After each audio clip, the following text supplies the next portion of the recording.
Hey, Rachel Mazza here, and today we're going to break down an advertorial mini funnel.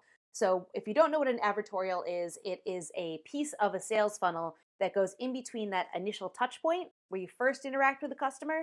That can be a Facebook ad or even an email. It goes in between that point and the point where you ask for the sale. So usually that's your sales page or your checkout page where people can actually give you some monies. So what this advertorial does is it gets people in the right mindset to buy and to be open to your sales message before you ask them for that sale. So this works really well with unaware audiences or colder audiences who may not be ready to buy and need some more information, and also allows you to build those trust factors and those familiarity factors before you just flat out ask someone for money, right? So super effective tool for cold traffic or unaware audiences. So what we're going to do today is just real quickly break down a funnel where an advertorial is a key piece of that sales funnel. So this will give you some context about how that slots into a larger sales funnel and also a little bit more context about how it works. So big kudos to Darren Hanser, who is a fellow copywriter friend of mine, who sent this to me a while ago, and I'm just getting around to making this video. So thank you, Darren, because you are the source of our advertorial mini funnel today. All right, so this is from a company called PawSafe, and it's a company in the pet care industry. And what they did with this funnel is they started with a Facebook ad, right? So lots of funnels start with a Facebook ad. If you go to Facebook ads, Facebook's ad library, you can see all of the ads and the corresponding sales pages that the ads are running to. So if you don't know how to get here, just Google Facebook ad library. The first thing that comes up, you'll click on, it'll look like this. You type in the company name, and that's going to show you all of the ads that are currently running. So these are the current ads running. This is not the funnel that we're going to be breaking down today, but I just wanted to show you where to find this ad library. So the one that we're going to be looking at today is this Facebook ad that I screenshotted and saved a while ago. So this one is for a dog bone toothbrush, right? So this isn't even a fantastic, not even the best copy. It's not even the best advertorial, but it is a really good example of how you can use advertorials to put everything together. So as you're watching this, you can stretch your copywriting skills a little bit and see where you might improve this copy or improve the way that they're structuring their headlines or getting people to click from each point of the funnel to the next. So that's really important, right? We always want to drive people to the next part of the funnel. All right, so here what we're doing is just a really, really simple copy, a few too many emojis for my personal taste, but I don't know how this is performing, so I'm not going to judge their copy right now. I'm just going to go through the structure because we can only guess what works until we test it, right? So here we're talking about the pain point, which is dogs suffering from dental problems, right? So this is obviously for the dog owners, not the dogs. So maybe their dog has bad breath, maybe their dog has teeth problems, and the owners are looking for a solution. So what this says here is many dogs suffer from dental problems. This isn't a cosmetic issue or a matter of bad breath, right? So those are some doubts or some beliefs that the customer may have had previously that they're addressing. So they let this right up front, they let you know who this is for and what they're talking about and why it's relevant to you. So this can also have serious health consequences. So they're elevating and agitating that pain, right? They're letting you know why this is important to you, what's in it for you. No one wants their dog to have serious health consequences. Bad teeth can get infected, and these infections can spread to the dog's kidney, liver, or heart, right? So this is getting more serious now. We're elevating the problem. That's why the American Veterinary Association recommends toothbrushing for dogs every day. All right, so that's our first piece of proof, some borrowed authority from a well-known veterinary association. The thing is, it's a pain to brush the dog's teeth, and dogs can't do it themselves, right? So you're addressing their objections and their pain points. People find it a pain in the butt to brush their dog's teeth. Until now, a clever new invention from a company called PawSafe claims to have solved the problem. So this is a very common way to structure a lead-in into an advertorial. So a clever new invention from a company called PawSafe. So even though this is on PawSafe's website, they're taking the third-party angle, right? So it's someone writing about PawSafe. to make this even more effective, if you could get this on a different company's or organization's Facebook page, that would be even better. So let's say it was on the American Veterinary Association or a pet lovers Facebook page. This paw safe company could even start a pet lovers Facebook page or group and run this ad there, right? So it's a completely removed third party, which gives you a little bit more credibility because you're not promoting your own products. But they did say in here that paw safe claims to solve the problem. So that's kind of giving a little bit more of a trust factor, right? Because they're saying that they claim to do it. They're not saying this thing does everything. This is the best thing in the world. They're saying it claims to. So it's kind of giving a little bit more trust there. So now they're going into the science of it, right? So how it works. The paw safe toothbrush works with a dog psychology. The dog chews and bites it. All right, so we'll go through this. We won't go through this whole thing, but this is a very common sales message structure. So if I were writing this, I would probably make this even more subtle. But I believe that they had this go to an advertorial that was more like a story, right? So what I would do, and I'm not sure if they had other ads that were more like a story, but I would say something like how one dog owner fixed their dog's tooth issues without having to brush their teeth or something like that, right? So more of a story, because what we're doing is when people click through to here, they're going to go to a story-based advertorial. So let's take a quick look at that. So that was the ad. Here's the advertorial. So that ad leads to this advertorial and others like it. So I can't remember the exact headline here, but it was about how this dog owner, Lisa, obviously, fixed her dog's teeth issues and how her dog had teeth issues. So it was a story about how the dog was suffering, right? And they fixed it. So here they're talking about, I felt so embarrassed. How could I let my poor baby girl's teeth get like this and not notice? Mia is our 4-year-old retriever mix rescue. She doesn't have bad breath and her teeth are white. At least that's what I thought. Then one day, Mia yawned really big and I finally saw those way back teeth in her mouth and they were gross.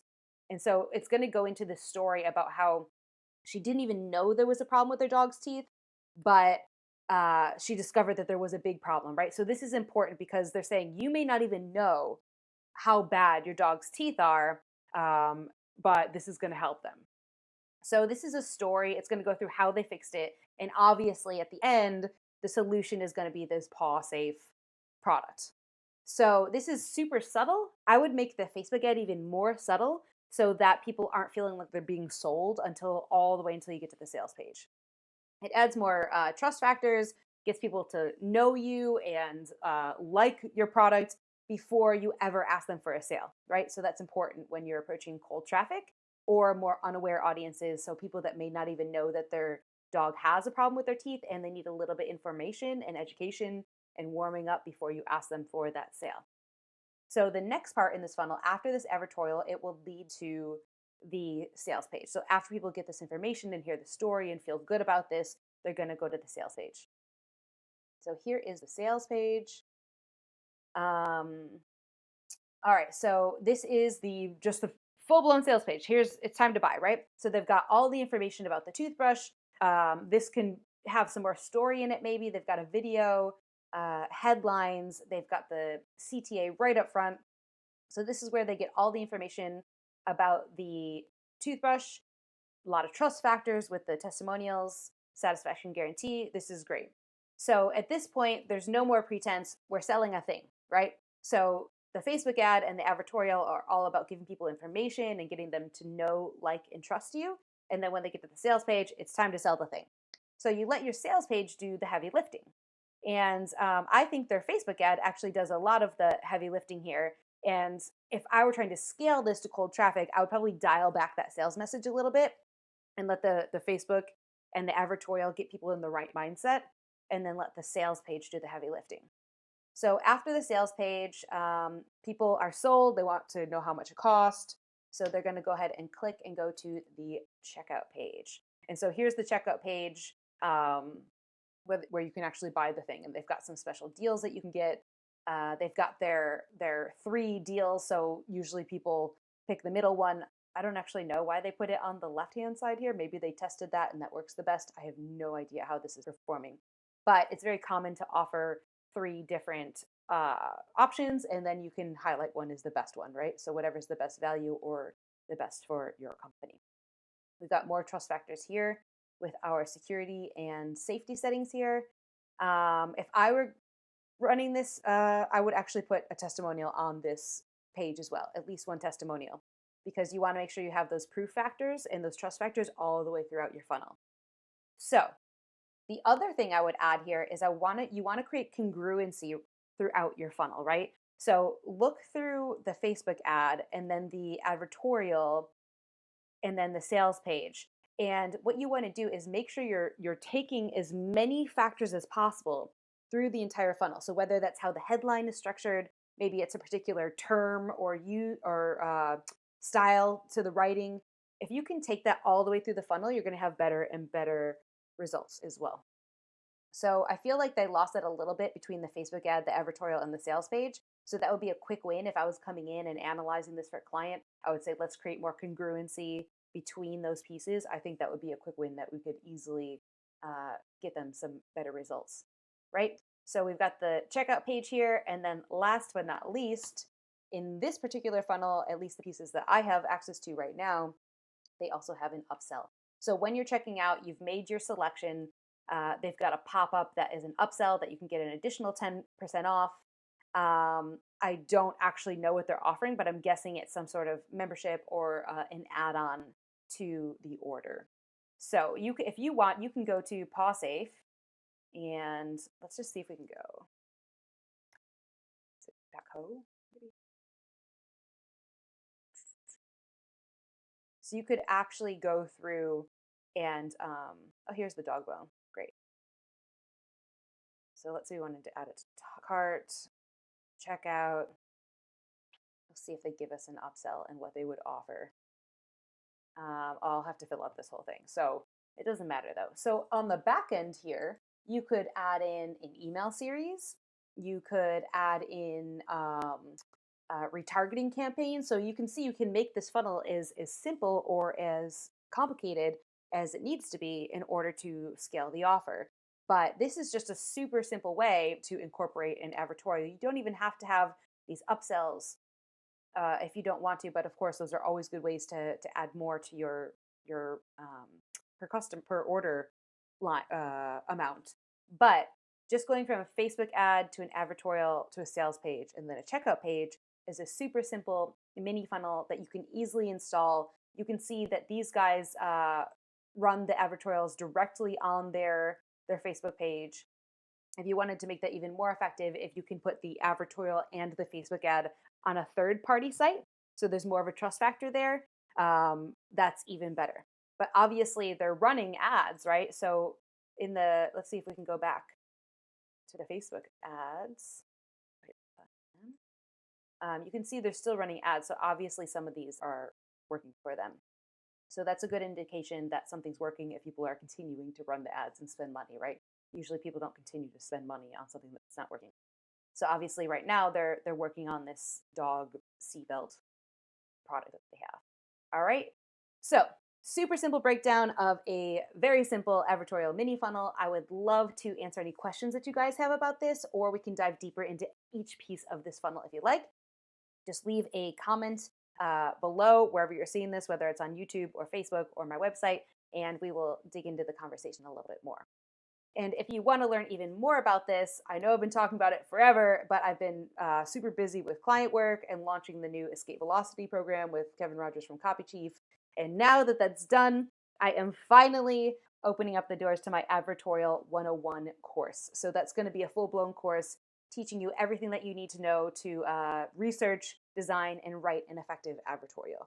So if you want more information about that, I'll put a link below this video where you can sign up for the wait list, and that will be opening up in March. And I'm limiting the seats to make sure that everyone can get enough coaching and personal attention and feedback on their work.